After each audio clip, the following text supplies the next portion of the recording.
Good morning, it's James. I do hope and pray this message finds you and your loved ones peaceful, thriving, and well. Thank you for your time and thank you for your energy.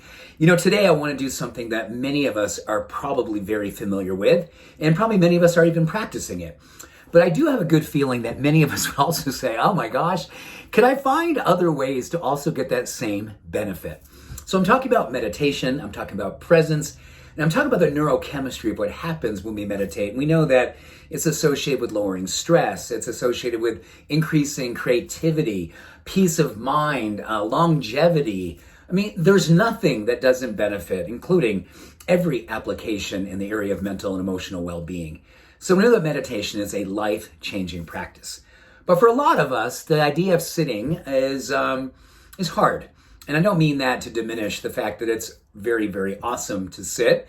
But for many of us, we're like, is there other things I could be doing that could actually give me very similar benefits? So I'm going to list for you 5 things that you can be doing throughout the day that have a very similar neurochemical, physiological, mental, emotional, and spiritual opportunity for us, in much the same way meditation gives us. So these 5 things are beautiful, and all of us can do this. So if you're meditating now, awesome.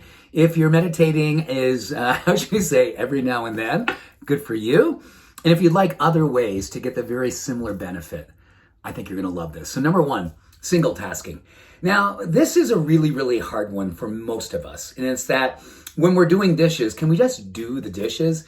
Do we have to have the television or the radio or the music going? And I'm not saying those things are not fun and, easy to have going in the background.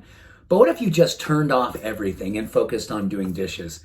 A very powerful study was on that single tasking application. I'm just choosing dishes. It can be anything. Just driving your car with no music, nothing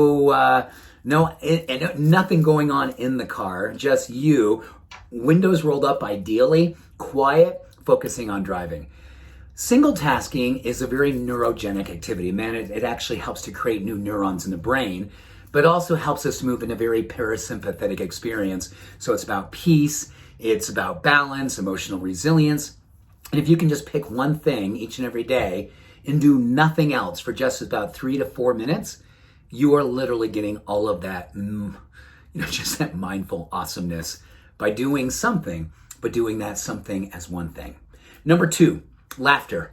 Deep belly laughter is associated with releasing all kinds of beautiful chemicals, very much associated with the same way that meditation is. And there's a lot of people who practice. I was thinking about something in a video that I watched years ago, laughter meditation and laughter yoga. It's out there and people seem to have a wonderful time with it. And I think all of us, when we've had a deep belly laughter, after we're done with it, it's like, oh my gosh, that was amazing. That was beautiful.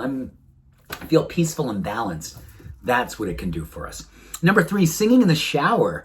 Yeah, they actually studied that at Ohio State, measuring what's happening neurochemically. When we go into the shower, we sing, we really fully get into it. Well, our voice sounds better, at least mine does in the shower.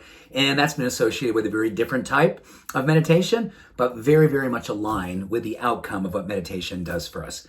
Number 4, prayer. Now, people would say, well, isn't it like meditation? Well, active prayer, when you're actually saying the prayer outdoors, or I should say out loud, is a beautiful way to get a neurochemical experience very similar to meditation. And so pick your prayer and say it aloud and do it with zeal and do it with mindfulness, and you will see a very similar outcome. And lastly, hugging. So the magic is that oxytocin is released under the influence of a hug. The good hard part is the fact that we have to be in there for at least 21 to ideally 28 seconds. And if anyone's been hugging for a good 30 seconds, you kind of know. I mean, it's wonderful. And if you've got that person or those people in your life that you can go in for that long, oh my gosh, you know how you feel afterwards. But for a lot of people, if that's like a new practice for you and your bestie, your partner, your lover, your husband, your wife, your kids, especially your kids, a 30-second hug feels like, oh man, people are just they're trying to dismount early and you're still in there, and just having that energy exchange of oxytocin. Hugging is meditation.